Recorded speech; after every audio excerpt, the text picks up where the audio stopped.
Hello বন্ধুরা, বিশ্বাস Bangla 3.0 YouTube চ্যানেলে সবাইকে স্বাগত। বন্ধুরা, এই চ্যানেলে আমি বাংলা স্মরণীয় বরণীয় মনীষীদের জীবন কাহিনী সংক্ষেপে বলে যাচ্ছি।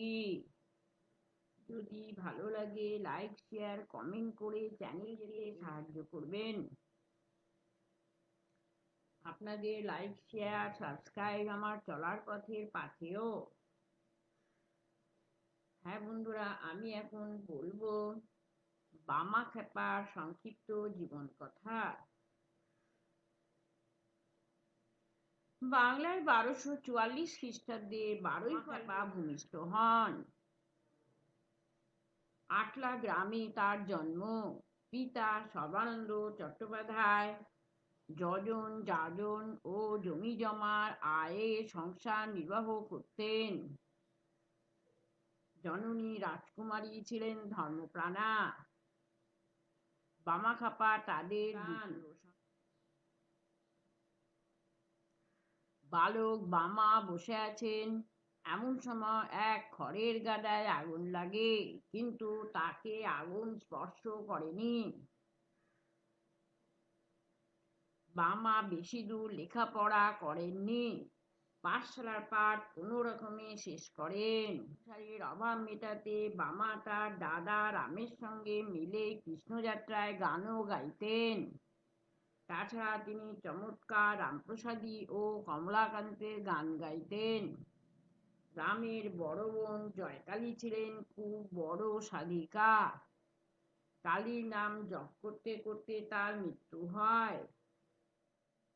দিদি সম্পর্কে বলতে গিয়ে বামাখাপা মন্তব্য করেছিলেন, আমার দিদি ছিলেন এক বড় সাধিকা, তার মৃত্যু এক আশ্চর্য ঘটনা।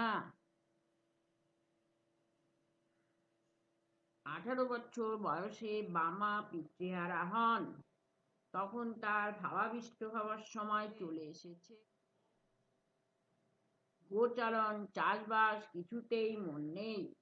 হঠাৎ হঠাৎ তারাপীঠে চলে যান তারামায়ের আকর্ষণে।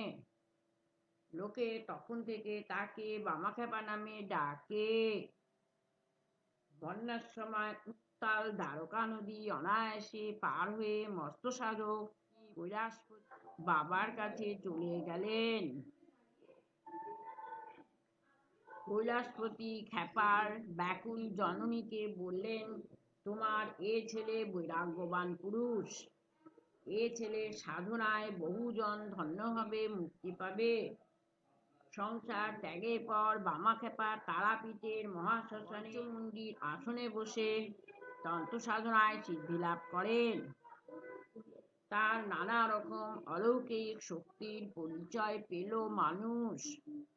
মা তারার বড় আদরের সন্তান হলেন বামাখ্যাপা, যিনি প্রায় বলতেন, তারা মা আমার আশ্চর্য ভৈরবী। ফুল্লনীতে বসে বামা আকণ্ঠ কারণ সুধা পান করে যা বলতেন সেটাই হতো অনিবার্য সত্য। কেবল গালাগালি দিয়ে তিনি কত লোকের দুরারোগ্য ব্যাধি সারিয়েছেন। তার মহাশক্তির বার্তা চারিদিকে পরিব্যাপ্ত হয়। রবীন্দ্রনাথ ঠাকুর সমেত সেই যুগের বহু বিখ্যাত ব্যক্তি তার কাছে এসে চাইতে। খ্যাপার বাইরের রূপটি ছিল খুব কঠোর, কিন্তু অন্তর ছিল কুসুমের মতো কোমল। হাজার হাজার নরনারী তার খোঁজে চলে আসতেন তারাপীঠে। স্বামী নিগমানন্দ কিছুদিন শ্মশানে বামাখ্যাপার সঙ্গে অবস্থান করে নিজেকে ধন্য করেন। যে পরিমাণ যোগ বিভূতির অধিকার হয়েছিলেন মানুষের ইতিহাসে তা দুর্লভ।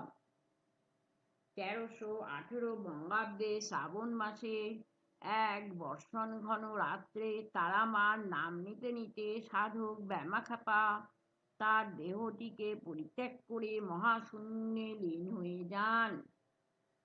বন্ধুরা, এই ছিল সাধক বামাখ্যাপার সংক্ষিপ্ত জীবন কথা। Thank you.